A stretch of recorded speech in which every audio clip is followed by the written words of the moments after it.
My way of training is I pretend I have a wet towel. I want every drop out of that towel. I won't give it up until I get every single drop out of the towel. Let me ask you something. Do you think this is healthy?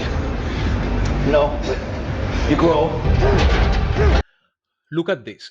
Bouncing, jerking, momentum, weights crashing together. Train like this in most gyms and a trainer will stop you immediately. Keep going and they might ban you from the building.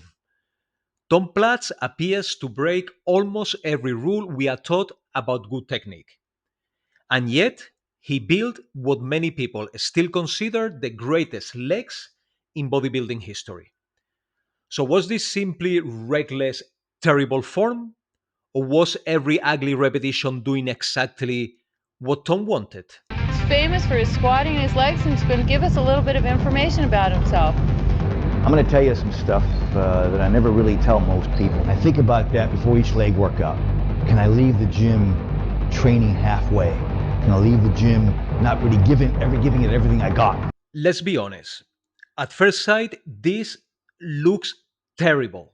The speed changes, the machines move violently, his hips lift, and his entire body becomes involved in the repetition.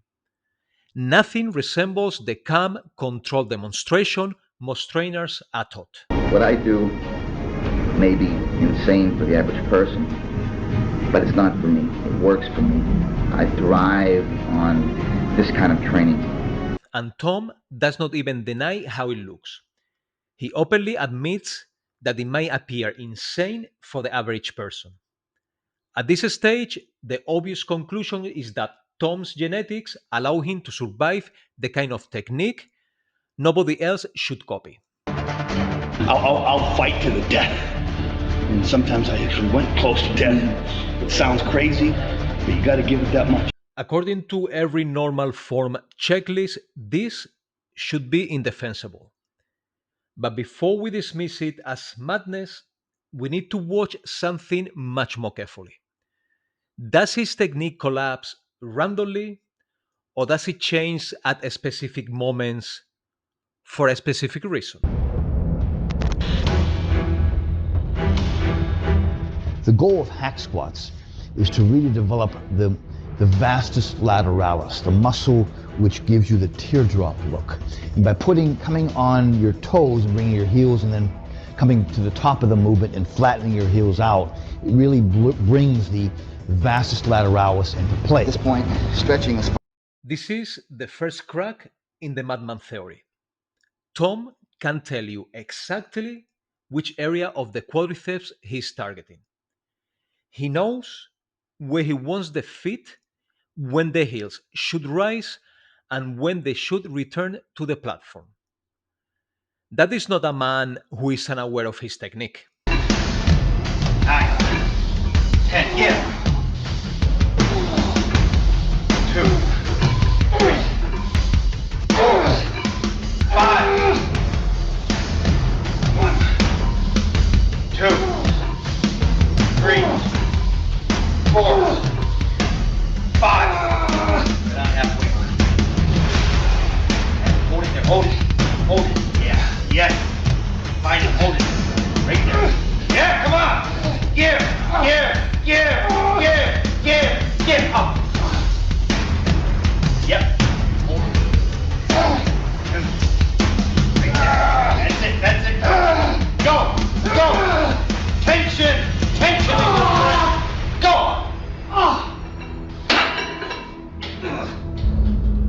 Excellent. Nice. Listen to the instructions. Halfway, hold it, find it. Tension is your goal. What appears chaotic from the outside is being directed rep by rep. The strange position is not accidental. He is deliberately manipulating leverage to keep the quadriceps under tension.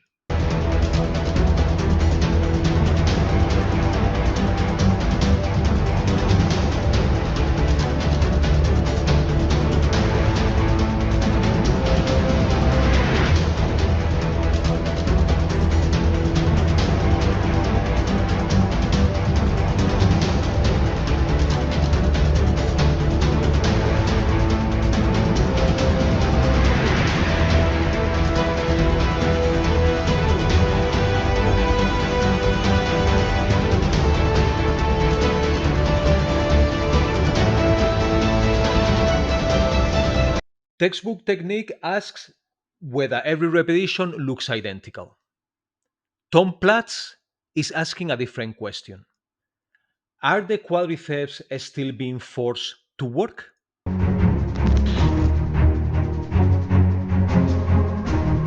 Your thighs literally scream for mercy, yet you blaze onward, resolved to create thick striated massiveness, driven by the white-hot desire to stand alone as the world's most massively developed human.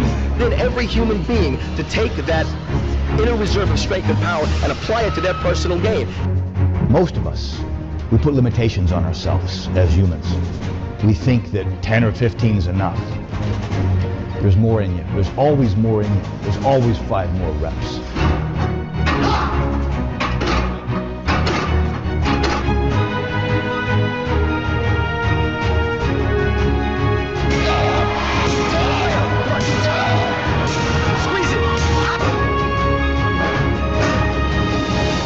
Everything's telling you to stop. That's when you have 5 more. When you think it's all over, and you can't breathe, when you're ready to put it back, when you're thinking that why did you even want to do this in the first place?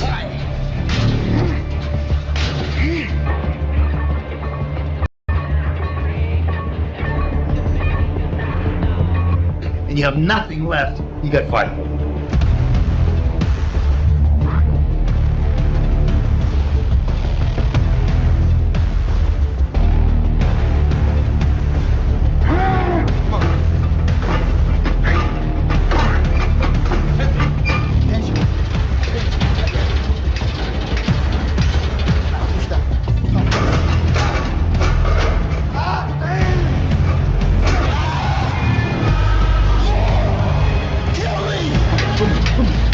Bring it up.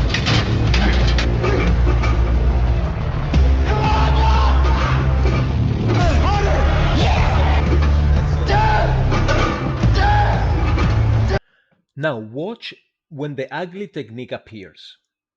It does not replace the hard work at the beginning of the set. It appears after the conventional repetitions have already taken him close to his limit. That timing changes everything. My way of training is I pretend I have a wet towel. I want every drop out of that towel. I won't give it up until I get every single drop out of the towel. You know, I want to get every single drop out. I won't leave anything left.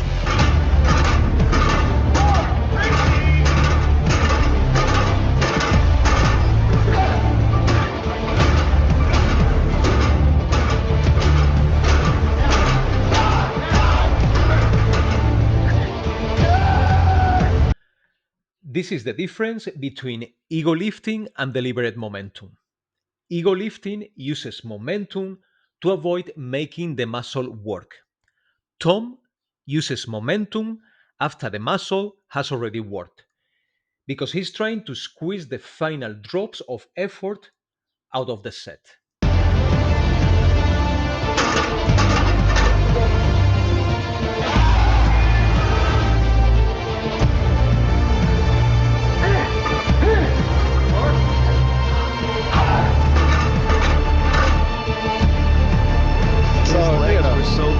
His legs were so freakishly big. You know, I want to get every single drop out.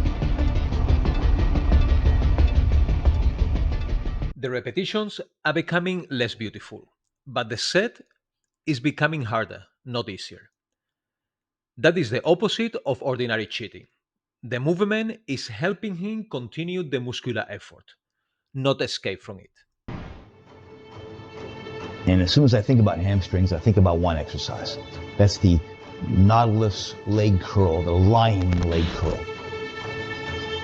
Not just doing the exercise for reps or for heavy weights, but by doing both, of course, like I always recommend for all body parts. With the lion leg curl, Tom begins revealing the complete system. He does not choose between heavy weight and higher repetitions. He deliberately uses both. And then, when his own repetitions are exhausted, he moves to the next method.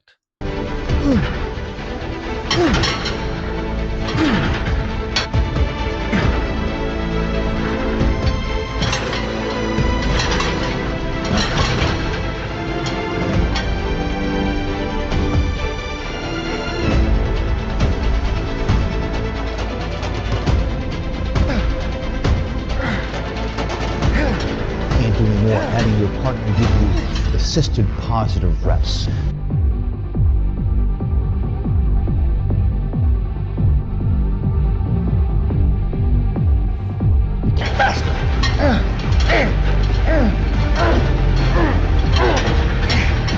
Look at the sequence.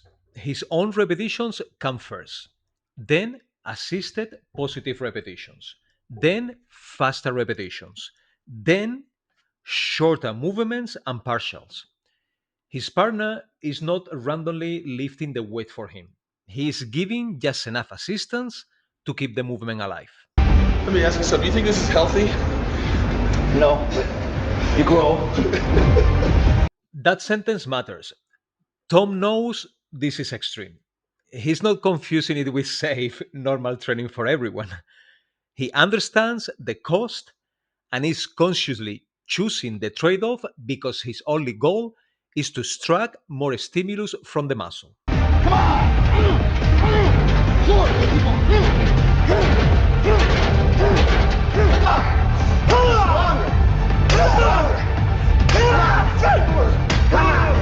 Push! Come on!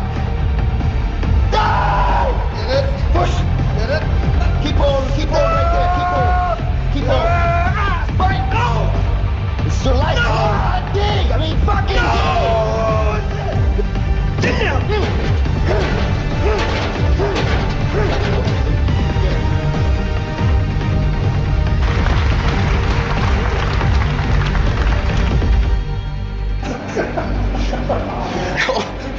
At this point, the apparent chaos has an order: full repetitions, assisted repetitions, faster repetitions, partials. Every method begins when the previous method is no longer enough. His technique is not simply deteriorating, it is changing because his physical capacity is changing during the set. Back in my day, everybody did calves like 6 days a week. I had most success training calves twice a week, and really hard, intense training twice a week proved to be most effective. This is where the simple madman interpretation begins to collapse completely. Tom gives precise exercise selection and precise training frequency. He did not train calves every day simply because everyone else did. He tested what worked for him and concluded that twice a week produced better results. The one thing I did on the standing calf raise on certain days and on the seated calf raise on certain days, at the end of my workout, I would put slowly and progressively as many plates as possible. I mean, Joe Gold made a special seated calf machine for me and extended the bar so I could put like 10 100-pound plates or 1,500-pound plates. And my goal was to just hold the weight at the end of my workout. So many workouts, I would just hold it and hold it. And imagine holding, 1,000 or 2,000 pounds at the end of the routine, just holding it still until where I could hold it, I could barely hold it. I have some of the big guys, the monster guys in the gym push on it for me, barely. I'm looking for you. Push like closer to the middle. Yeah, right there. Push right there. And as soon as I felt that it was getting too much, and my tendons and ligaments couldn't handle the tension, I would say, take it now. And they took it. Come on.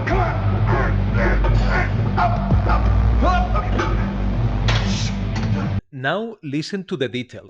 Progressive loading, a specific static position, training partners adding pressure, and a clear stopping point when he felt that his tendons and ligaments could no longer handle the tension. Nothing here is being done merely to shock the people watching. He knows what he's loading, why he's loading it, and when the risk becomes too high. So I really believe, and that's my message to you, that the static rep, the partial static reps, maybe once a week, twice a week at the most, proved to be unbelievable. It was magic for my calves. Back, I never wanted to get implants, and it was between getting implants or heavy training, the hard work, old school training methodology worked best.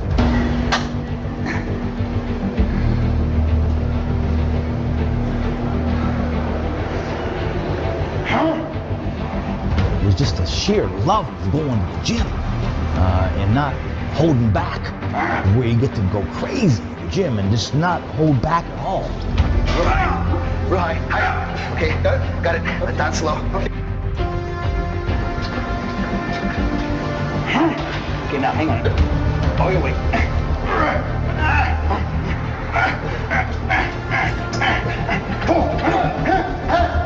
Let go. Again, ready, go.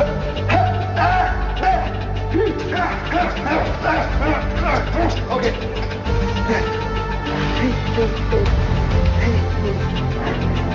Yeah.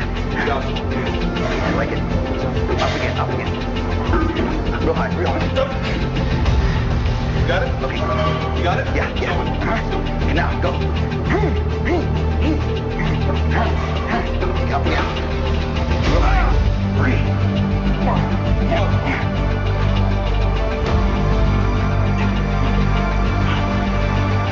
Good. Here we go. Okay. Hold it. All the way. All the way. That's it. There. Up. 2. 9. 10. Okay. Good. Okay, ready? Go. Okay, go. Let's go. Come on, everything. Come on. Okay. Go harder. Come on. Okay, up. That's good. Big shot. Full repetitions, partials, static holds, controlled assistance, progressive loading, limited frequency. This was not a man throwing technique away. This was a man changing technique deliberately, one tool at a time. Tom Platz does not prove that technique is irrelevant. He proves that technique cannot always be judged by how beautiful a repetition looks. A repetition can look clean and achieve very little. Another repetition can look ugly while placing enormous tension on the intended muscle. But that does not mean everyone should copy it. The real lesson is not to train exactly like Tom Platz. The lesson is to understand why the technique is changing, what the movement is trying to achieve, and whether you have earned the right to take the set that far. So, was Tom Platz using terrible form? At first sight, absolutely. But once you see the order behind it, the answer becomes much more complicated. The momentum had a purpose. The partial repetitions had a purpose. The assistance had a purpose. Even the static holds were planned, progressed, and performed with a specific goal. Tom was not lifting to impress the room. He was manipulating each exercise to keep the muscle working after conventional technique had reached its limit. That does not make this training safe or appropriate for everyone, but it does transform the apparent madman into one of the most deliberate leg trainers bodybuilding has ever seen. Would you ever train like this? Or do you think Tom Platz succeeded despite his technique rather than because of it? This has been Tom Platz's Mad Leg Training Decoded. Until the next breakdown.